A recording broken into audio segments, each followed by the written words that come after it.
maman, chère honorable, chère excellence, votre satisfaction est notre devoir. Voici la solution rapide pour toute activité des transactions immobilières en RDC. Pour la vente, l'achat et la mise en location de vos biens, meubles et immeubles, contactez l'Agence congolaise de prestations et services.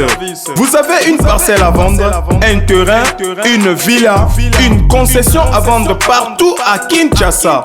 Veuillez nous contacter. Attention, attention, ce n'est pas fini. Bonjour la famille, Mbote Libota Langai. Awa toza na commune ya Limete na Limete industriel. Donc on a entré à 17e rue poids lourd au Kititi moi na moi c'est place Lupango na biso ezali. Donc Lupango na biso eza na ndenga libanda eza 8 mètres sur 17. Na bandeli Lupango eza 8 mètres sur 17 avenue yangoyo. Bo moninde bambule uti kolanda na mikolo awa pona ba oyo bazana Kinshasa bayebi pona ba oyo baza libanda botuna bandeko na bino ba websa bino bambula niveau beti mikolo yo mais biso on toujours remarqué que mabele eza sec. Donc mabele eza sec elingi koloba que Lupango etondaka maite Lupango etondaka maite avenue etondaka maite. Donc toza na place moko ya bien wana bo uti komona poids lourd, rue poids lourd, moni mituka minene ndenge zolika. Donc station wana eza station ya 17e rue poids lourd. Donc tozongi na rata Lupango moni mai ezali.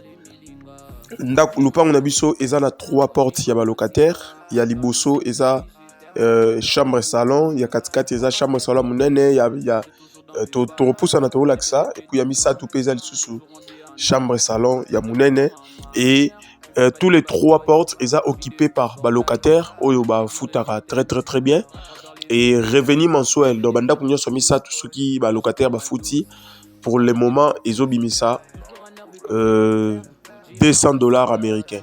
Et la fois dernière to chaki on a pris mususu lelo oyo nazala kité ngamoro na ye to solo lina propriétaire vie urgence vie ba posa azana yango ya mbangu pour la situation moro ils ont Lupango était kama donc to kitisi yango na $25,000 à discuter dans lobby bien Lupango et kiti na $25,000 à discuter pour tous na posa ya mbongo na lombango.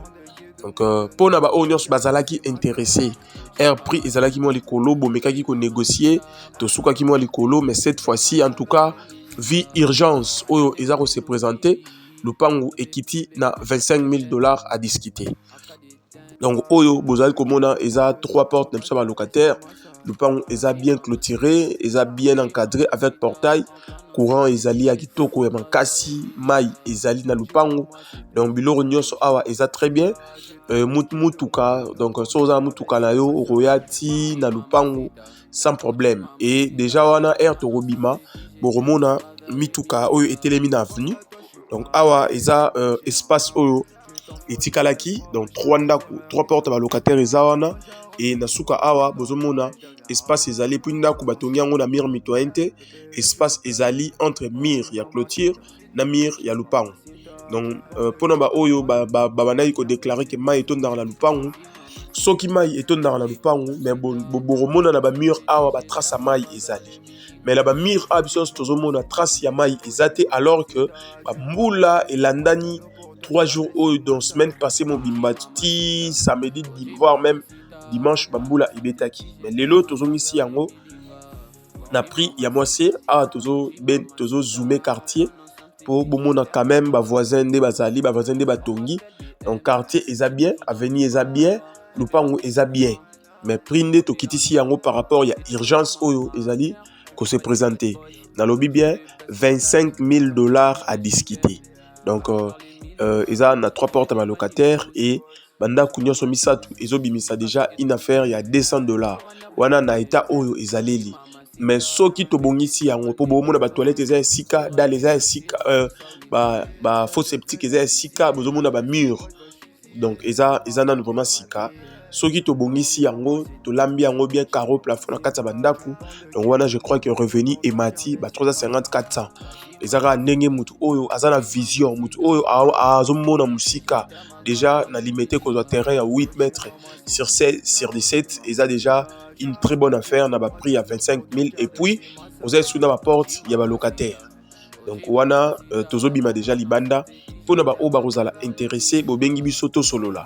Donc tozobima to la ça avenir yango yo na ebité place nini batu bazomona que ba maeto ndaga tout ça ba venir yango yo quartier yango yo pona ba o batunaki par rapport à mutuka yango na avenir ezateke mutuka kufa non eza mutuka eza en marche donc etambolaka eza mutuka kufa eza mutuka etambolaka et avenir yango yo bozomona ba mira bandako ba voisin ndenge ezali. Donc eza très bien eza place ba maeto ndakati avenir ya munene yango yo oyo eke kubima tina wente. Donc tolobi $25,000 à discuter pona ba oyo bazana posa ozwinda ku na ba locataire mbala moko mbongo ezokota. Donc espace yango na commune ya limité 17e rue poids lourd. Donc na ngambo ya Kingabwa na ngambo ya Kingabwa pona oza clair quartier industriel na ngambo ya Kingabwa. Donc 17e rue poids lourd station okoti okiti ti place Lupangu ezali. Donc bonne chance à tout le monde, merci beaucoup, bye bye.